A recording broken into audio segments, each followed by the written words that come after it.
Y ahora continuamos con la segunda ponencia de esta tarde. Muchísimas gracias. Bueno, muy buenas tardes desde quisiera agradecer antes que nada a Héctor Linares y a los demás distinguidos organizadores de este congreso, ¿verdad?, por su invitación a participar en esta celebración y reconocimiento al profesor Antonio Ferros.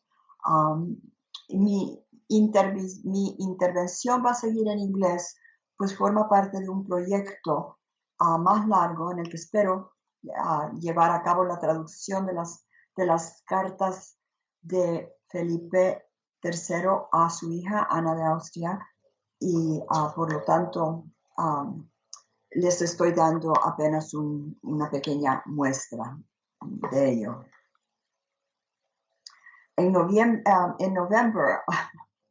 November of 1615, two young royal brides, Anna of Austria, daughter of Philip III, and Margarita of Austria, and Isabel de Borbón, daughter of Henry IV and Marie de Medici, met each other on the Isle of the Pheasants, located in the middle of the Bidasoa, a river dividing Spain and France, as they awaited the festooned flatboats that would take each one to the other's country of birth. Both had brought with them over 1,000 courtiers. The French siblings were accompanied besides by a royal army to protect them from the harassment from a rebel army opposed to the Spanish marriage. After they exchanged places, one then traveled for weeks along the other's earlier path to reach the courts of their spouses, after being married by proxy in Burgos and Bordeaux, respectively. The French bride was betrothed to the future Philip IV, while the Spanish bride, Philip III's daughter, was betrothed to the French Dauphin, Louis XIII, Isabel's older brother. The exchange purported to be uniform.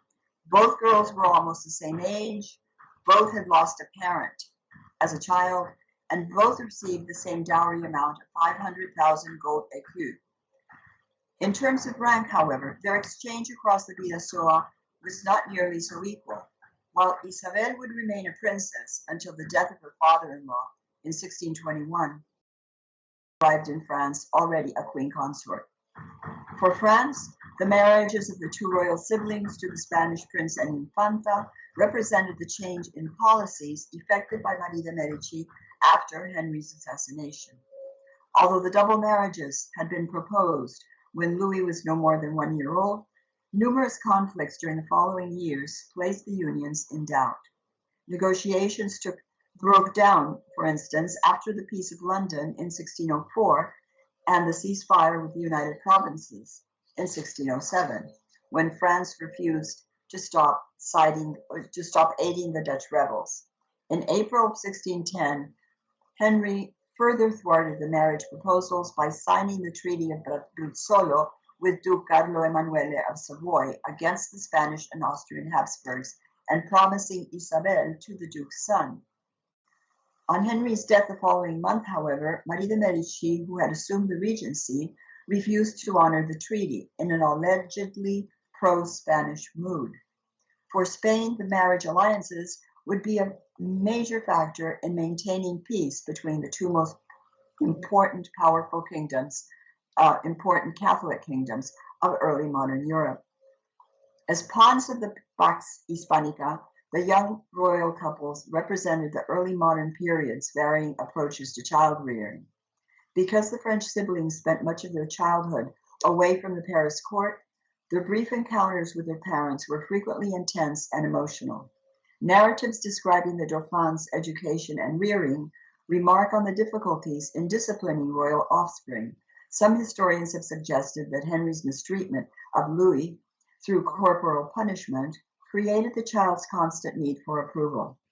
His biographer, Lloyd Moot, suggests instead that the father was attempting to control his son's stubbornness and temper.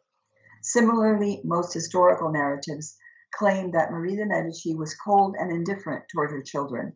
Nonetheless, although she advocated punishment for what she considered to be their stubbornness, she also rewarded them with gifts for good behavior and requested to their ayahs that they be treated compassionately.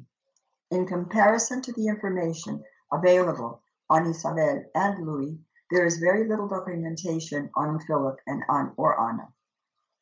In her excellent study, Raised to Rule, Martha Hoffman affirms that the Spanish siblings were brought up lacking discipline.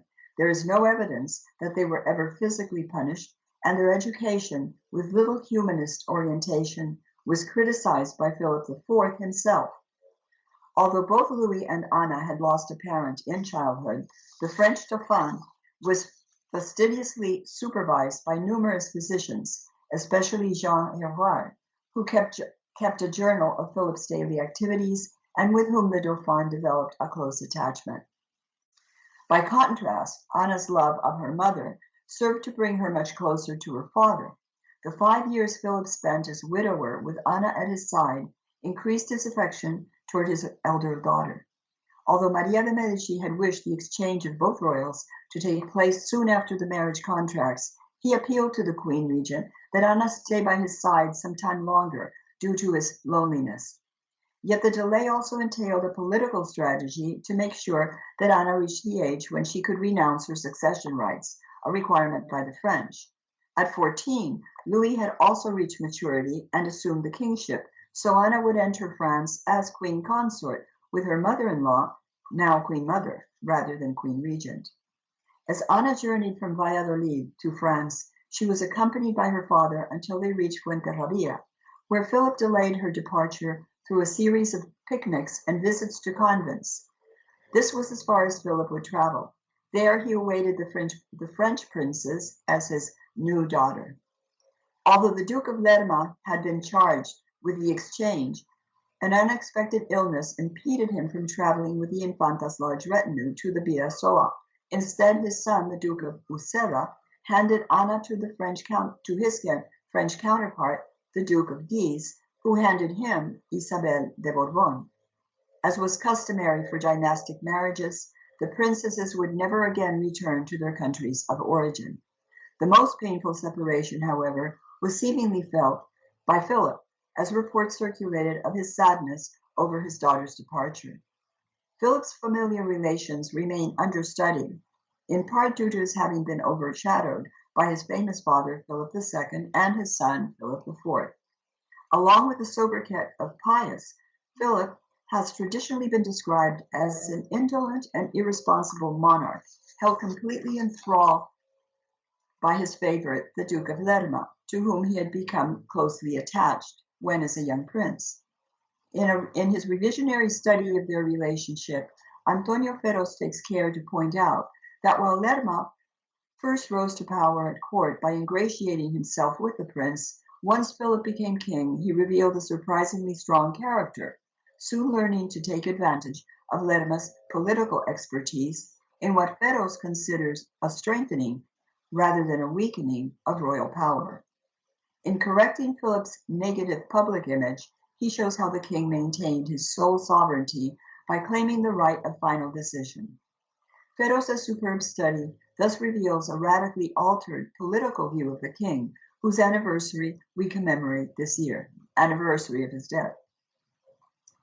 What I suggest may be further investigated as another aspect of Philip's character is the private expression of his thoughts and feelings documented in the letters he wrote to Anna, that, despite their limited number, may positively be compared to the more numerous letters that Philip II wrote his daughters Isabel Clara Eugenia and Catalina Micaela. Although Philip's letters remit solely to her first two and a half years, they warrant study for what we may glean of his deeply felt sentiments, not only toward his daughter, but toward his children still at court, as well as of the thoughts he communicates to her on what was occurring at the French court. Before Anna's leave-taking, however, Philip wrote a secret memorandum of instructions for her governance, eliciting her compliance with his wishes that she always follow God's will, as her crown was in preparation for a heavenly one, and given the kingdom she would govern, to prudently expunge all the sects and heresies against the Catholic religion by all means possible and through public acts. He recommends that if and when the time is right, she do everything possible to incorporate the Inquisition into the state. Anna should also build a chapel at the palace where she can hear Mass and receive communion. Although a large part of Philip's instructions was directed at her expected religious activities, the long recital of which sheds light on his own religious proclivities, other instructions focused on practical court behavior, such as Anna's relationship with the Queen Mother and her husband, the importance of seeking good counselors, and her conduct as queen. She should speak little and seriously, not reveal any emotions, act bravely, and never participate in court gossip. Despite the instructions' seeming conventionality, at least two reveal Philip's contradictory stance on how involved Anna should be in political affairs. One instruction states that she should have nothing at all to do in matters of government or justice, since these had nothing to do with her, unless her husband the king ordered her engagement, and that she should lean on the side of mercy.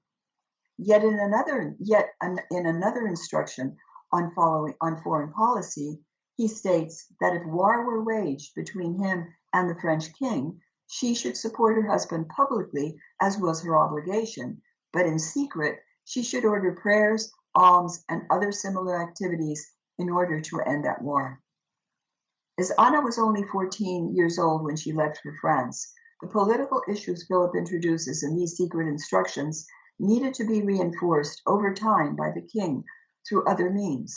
For this purpose, Philip maintained frequent correspondence with the Spanish ambassador, the Duke of Monteleon, who was also Anna's major domo. He also, we learn, received letters from the Countess de la Torre, her dama de honor. Of the letters Philip wrote to Anna, 20 are extant, dating from July 1st, 1616 to October 3rd, 1618. Anna's letters have not been found and were likely destroyed. Most letters are from 3 to 5 pages long, and it is clear from Philip's comments that there were many more written and received during these 2.5 years that have disappeared. The editor of 3 of the letters, Antonio Rodriguez Villa, describes them as intimate, written with a dash of a pen, without any literary style or official purpose.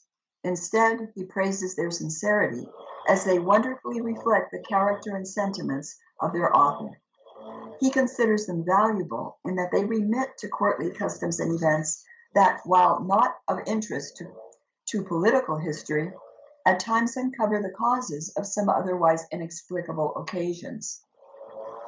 Most, he states, detail apparently insignificant issues that are, however, of great value to historians for their privately expressed content. Despite the gaps in time, they are divided into 4 written in 1616 and 8 each in 1617 and 1618. The correspondence is sufficiently coherent to relate Philip's concerns during Anna's first years at the French court. The editor of 17 of these letters, Ricardo Martorell Telles Giron, believes them to shed light on Philip's kind personality. He stresses how tenderly he addresses his daughter, wanting to please her by narrating the various festivities celebrated and the events that took place at court. Martorell laments, however, that no political history can be gleaned from these same letters.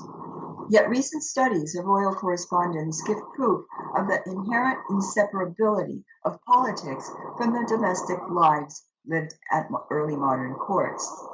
Although Philip's style of writing is disorderly and practically stream of consciousness, his letters never fail to convey his deep love for his daughter, often reiterating how much he misses her and wishes to hear from her. Indeed, in the opening sentences of most letters, Philip either complains that he hasn't received any from Anna, despite having written her several, or he celebrates having read some of her most recent letters, stressing how much he and her siblings miss her. In the earliest letters, written more than a year after her departure to France, he makes sure to let her know his own outings to various royal sites and comments profusely on the courtiers' activities, especially the ladies-in-waiting who came to serve Isabel's household from France. One matter frequently discussed is the setting up of Anna's household and her relations with her new French ladies-in-waiting. Seemingly upset that she is unhappy with some of the women, Philip even pressures the Duke of Lerma to write to the Spanish ambassador to settle her complaint. The treatment she receives at the French court is of overwhelming concern to him, yet he seldom spells out the issues clearly when he shifts to write about political situations. In the first extant letter, written some 6 months after her arrival at the French court, he admonishes her to try to get along well with Maria de Medici. I hope you will know how to win over your mother-in-law so that all will work out well. For this, it is important that you do everything in your power and everything you can, since, to speak clearly to you, hablándoos, claro, they are saying here that you behave coldly towards her.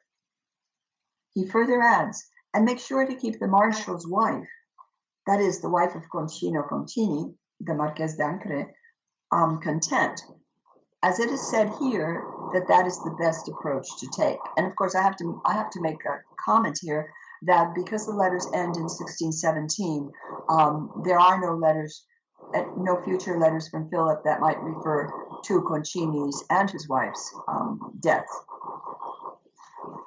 In another early letter, Philip is happy to learn that Concini, Maria de Medici's favorite, is serving Anna well, and he asks her to respond in kind. On this occasion, Philip makes use of Anna's access to her mother-in-law, requesting that she discuss, together with the ambassador, his concerns to her about Francis's lack of support of Spain against Italy. On other occasions, Anna communicates important information on the Italian front. And this was rather surprising to me, that in a letter dated August 16, the king thanks Anna for informing him that the Spanish army has successfully besieged Vercelli, a crucial battle against the Duke of Savoy, which ended with the Peace of Pavia. One topic that frequently comes up in Philip's letters is Anna's health, since it is evident that she complains often to him about her ailments, from a common cold to more serious illnesses. In Philip's second letter, for instance, he is relieved to know her runny nose is much better, but to a reputable physician be sent to the Spanish ambassador to treat her and his family. What is of most serious concern to him, however, is Anna's delayed pregnancy, since they had already been married over a year. Some historians have doubted Louis's claim to his physician, Hérouard, that he had slept with Anna twice the night of their wedding, and Philip seems to believe that the couple had not yet had sexual relations. He writes her, "And I wish that you would hurry up and become a woman, and rapidly give me a grandchild. Y ya querríades que acabasedes de ser mujer, para que me diesedes presto un nieto." This was an issue about which he had apparently queried her before, as he insists that she respond to his questions as to whether the king sleeps in her bedroom when he is in good health.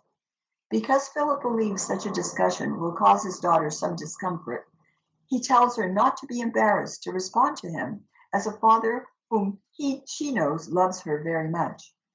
Anna evidently did respond, because in February of 1617, Philip writes that he is satisfied that the king is spending time in your bedroom, that he remained with you, and he remains with you for long periods of time, as you tell me.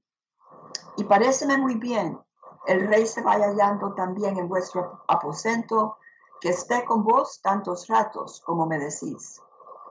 In a letter the following month, he again mentions that although she may blush, he wishes that just as the king spends long periods in her bedroom during the day, he would spend some at night. Anna's sexual relations with Louis to ensure that she may bear a son held precedence for Philip as a matter of dynastic importance. That he addresses her in such intimate terms, and that Anna responds to her father, confirming the consummation of the marriage, suggests that the letters are not to be read by anyone else. As with Philip II's letters to his two daughters, they were not intended to be circulated, or possibly even conserved.